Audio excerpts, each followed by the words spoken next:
তারা লক্ষ লক্ষ কোটি টাকা পাচার করেছে, দেশের অর্থনীতি পঙ্গু করেছে।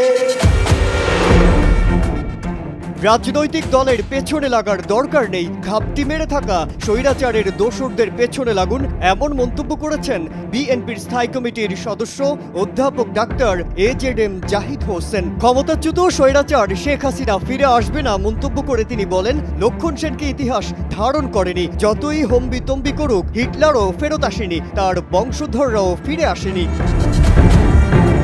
বুধবার জাতীয় প্রেস ক্লাবের অডিটোরিয়ামে জেটেব আয়োজিত বিএনপি ঘোষিত রাষ্ট্র কাঠামো মেরামতের 31 দফা প্রেক্ষিতে টেক্সটাইল সেক্টর শীর্ষক আলোচনা সভায় তিনি এসব কথা বলেছেন। ইউনূস সরকারকে উদ্দেশ্য করে বিএনপি নেতা বলেন, মানুষের অধিকার দ্রুততার সঙ্গে ফেরত দেওয়ার চেষ্টা করুন, তাহলেই মানুষ এই সরকারকে সাধুবাদ জানাবে।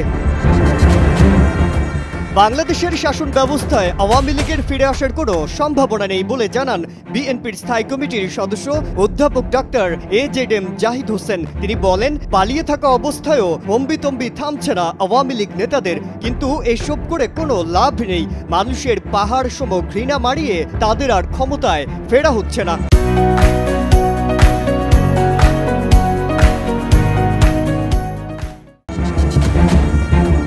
বিএনপি ক্ষমতায় যাওয়ার জন্য রাজনীতি করে না উল্লেখ করে তিনি বলেন, তারেক রহমানকে প্রধানমন্ত্রী বানানোর জন্য বিএনপি রাজনীতি করে না, বিএনপি জনগণের অধিকার আদায়ের জন্য রাজনীতি করে।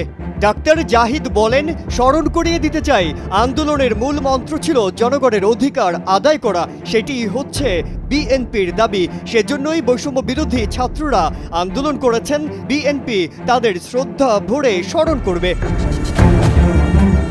ভারতের ষড়যন্ত্র সম্পর্কে সতর্ক করে দিয়ে বিএনপির স্থায়ী কমিটির এই সদস্য বলেন, পার্শ্ববর্তী দেশ সোশ্যাল মিডিয়া ও কোনো কোনো টেলিভিশনে বাংলাদেশ পরিস্থিতি নিয়ে ষড়যন্ত্র চালিয়ে যাচ্ছে। গেল সরকার কোটি কোটি টাকা পাচার করেছে, দেশের অর্থনীতি পঙ্গু করে দিয়েছে, অস্ত্র লুটপাট সহ আইন শৃঙ্খলা বাহিনীর মধ্যে তাদের দলীয় লাখ লাখ কর্মী নিয়োগ দিয়ে দলীয় বাহিনীতে রূপান্তরিত করার মতো ভয়ঙ্কর কাজ করেছে।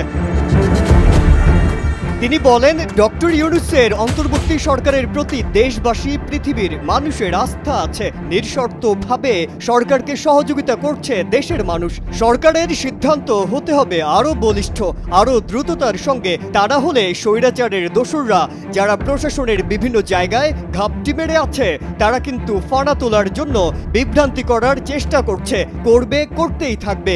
তাদের বিষ দাঁত ভেঙে দেওয়ার চেষ্টা করুন। আজহারুল আলম, কালের কণ্ঠ।